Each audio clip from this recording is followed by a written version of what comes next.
All right, ladies and gentlemen, welcome back to Unleash, the most legit Celtics podcast in the game. I'm your host, Ev, and we have episode number 108 for you today. And we got a lot to get to. The Celtics won the play-in game. Let's go. There's the applause. Then the Celtics, that play-in game results in them now having to go and play against the 2-seed Brooklyn. But nonetheless, we're going to get into all of that on today's show. I'll give you sort of my, updated predictions on where I see this team going. But before we do that, I'm going to ask you guys, if you are watching on YouTube, please hit that subscribe button, like this video, and go ahead, as you always do. If you disagree with me or agree with me, hopefully you agree with me. If you disagree or agree with me, drop it in the comments down below. If you're listening to the audio version on Apple Podcast or Spotify, make sure you're subscribed there, rating 5 stars, and following along as well. But like I said, jam-packed episode. We got some voicemails to play later on today as well. But we're not getting there just yet. I got to tell you, this episode is brought to you by the Guy Boston Sports Store. You can save 20% off site-wide, no minimum, no restrictions. 20% off site-wide at GuyBostonSports.com/store. You use the promo code UNL. Simple code, 3 letters, UNL. 20% off over on GuyBostonSports.com/store. That link will be in the description of this video and of this podcast as well. So let's get right to it. Before we talk about the play-in, before we talk about the Celts and the Nets facing off in the first round of the 2021 NBA playoffs, I want to talk about something that I don't even...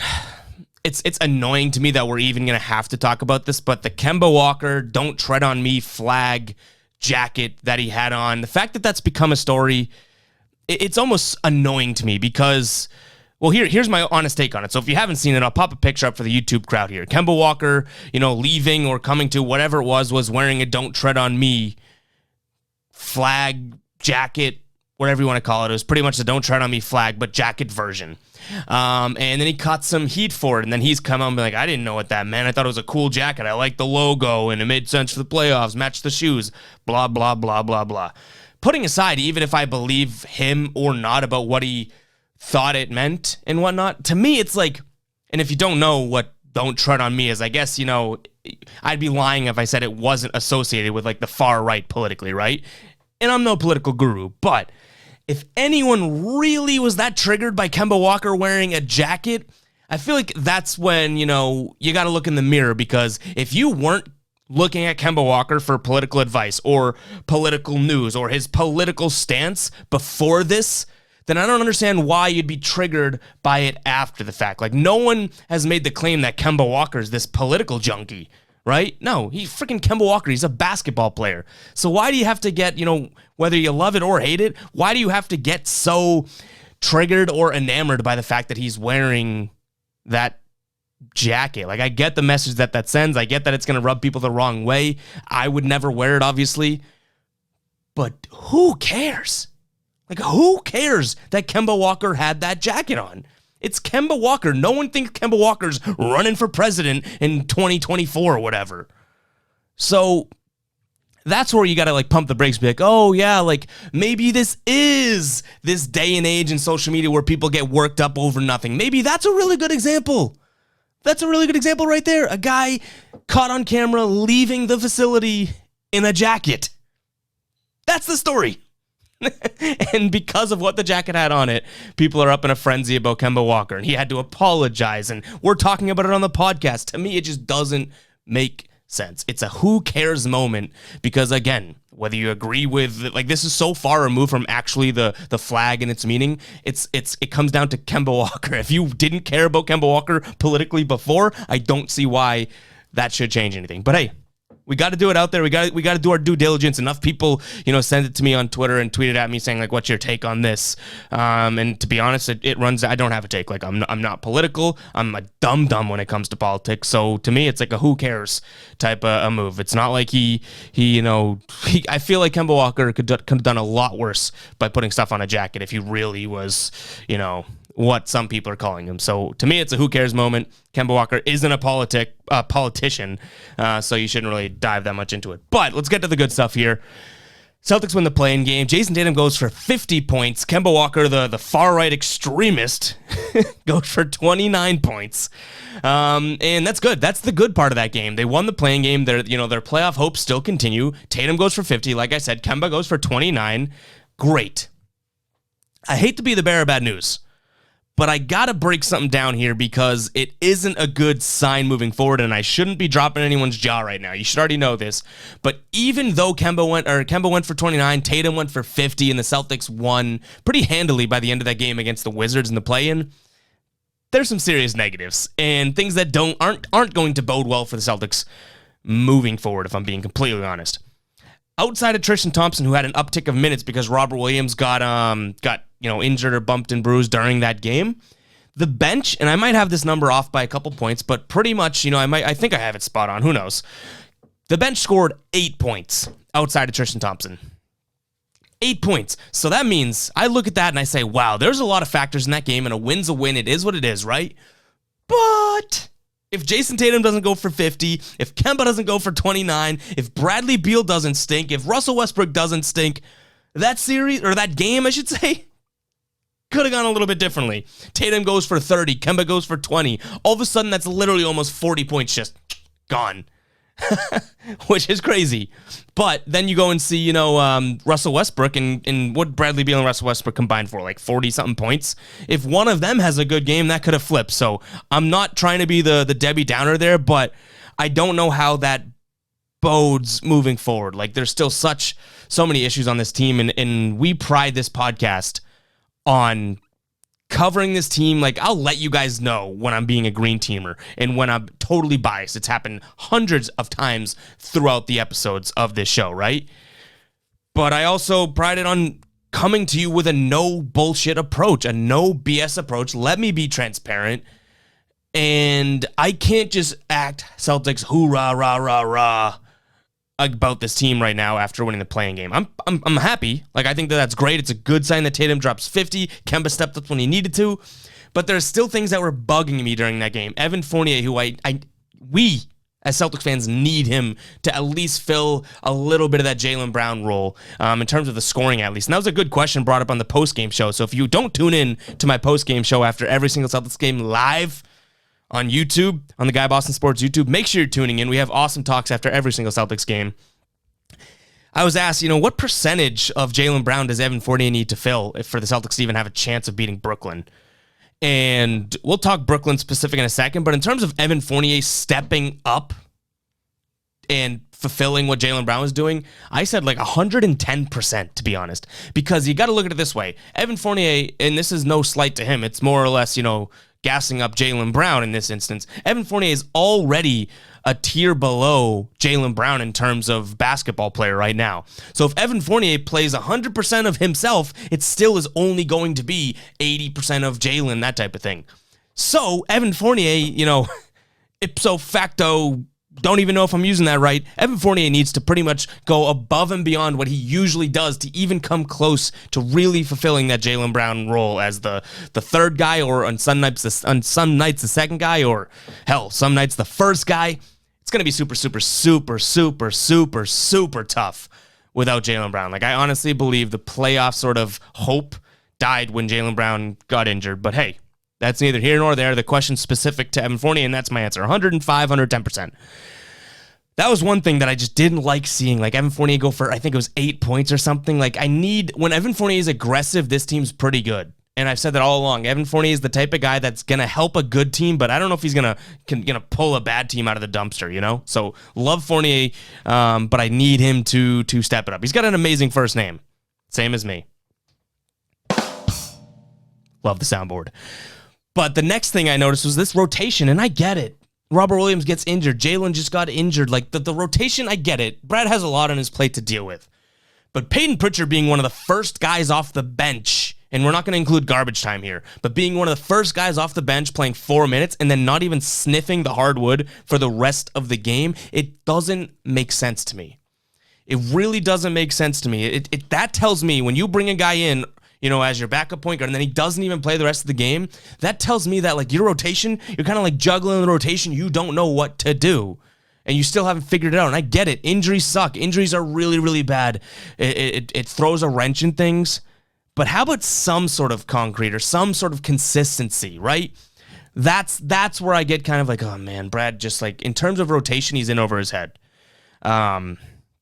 I like some of the moves he's doing, like getting Aaron Nesmith some run, sitting Grant Williams.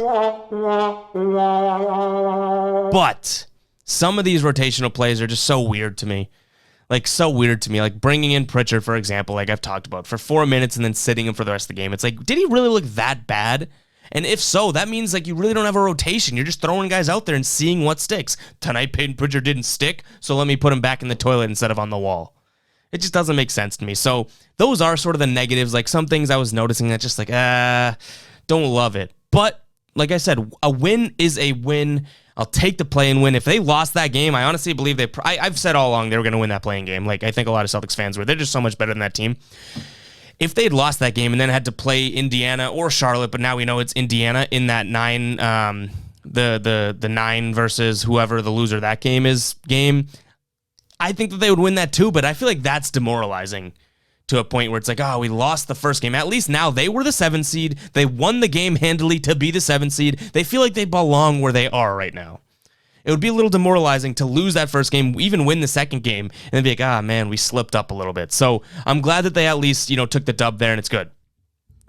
But let's move on to talking about the Nets. And I guess before I even get into my take, why don't we play some voicemail? So let's do that. And if you guys do want to leave a voicemail for next episode, make sure to call the number 617-302-6363. And like I always say, feel free to plug whatever the hell you got going on. I really don't care. You want to plug your own podcast or anything like that? You want to call in and provide me content? The least I can do is let you plug your stuff. All right, here we go. First voicemail. What's up, Steven Taylor from Virginia. Realistic expectation for the Celtics against the Nets. Hopefully we can pull out a game. The Nets will not let Jason Tatum go for 50 every game. I hope everybody realizes that.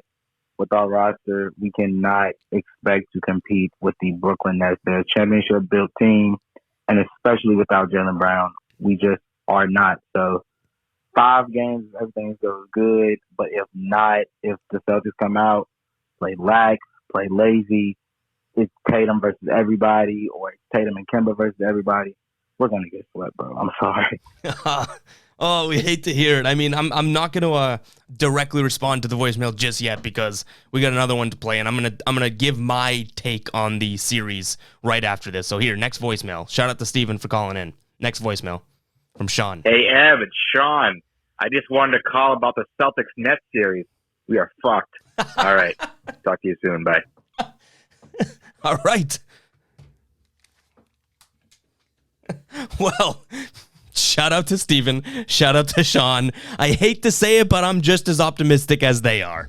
I think the most likely situation, and this is just most likely, I'm not saying that, I want it to happen or I'm rooting for it to happen or think it's definitely going to happen. Most likely situation is Brooklyn is that much better and they do sweep the Celtics because and that isn't even necessarily against the Celtics, to be completely honest. Like, I'm not in the boat of, I want them to lose. They suck.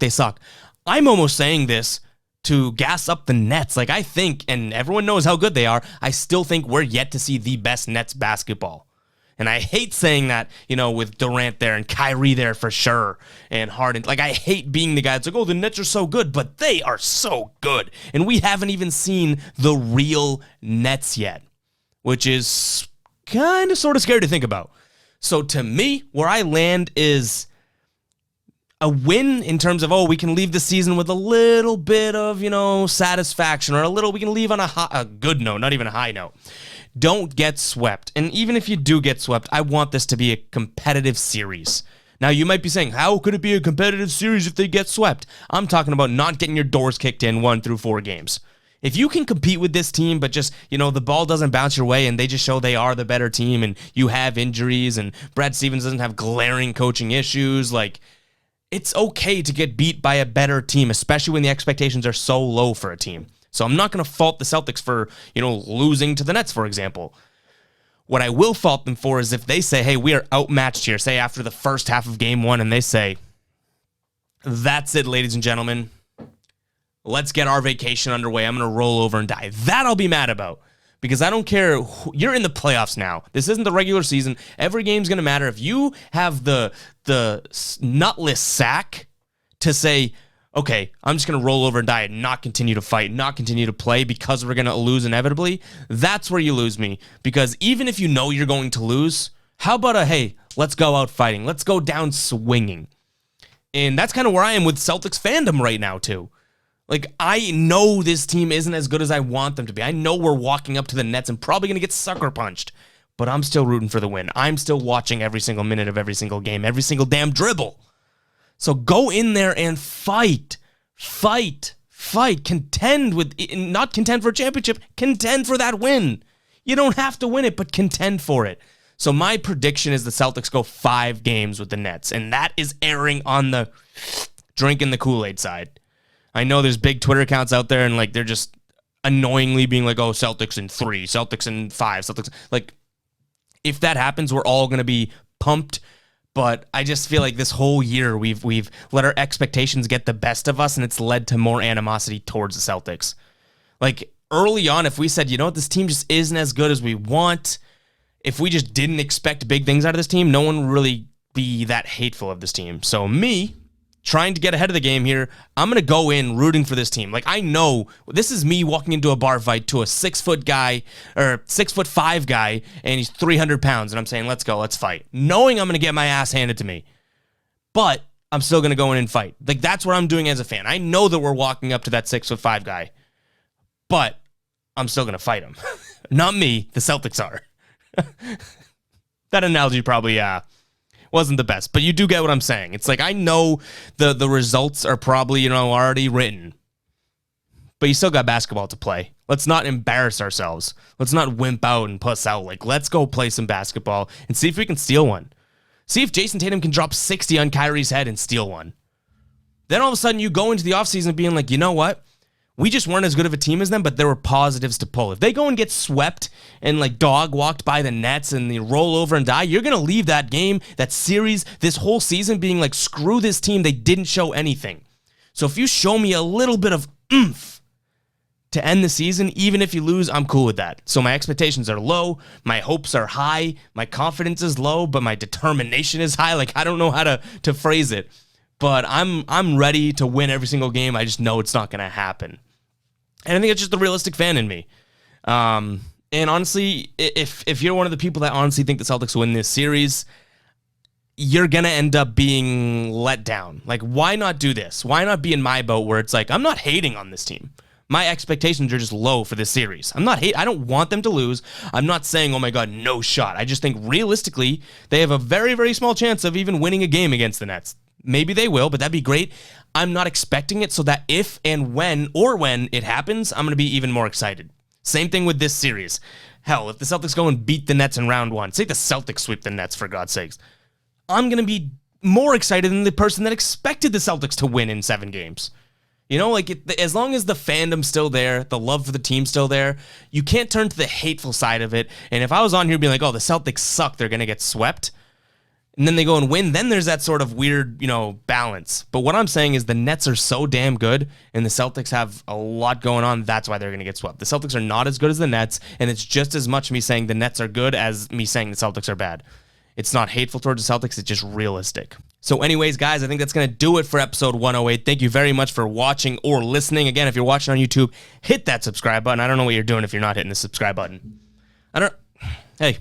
Your choice, but it's a bad choice. We'll be completely honest.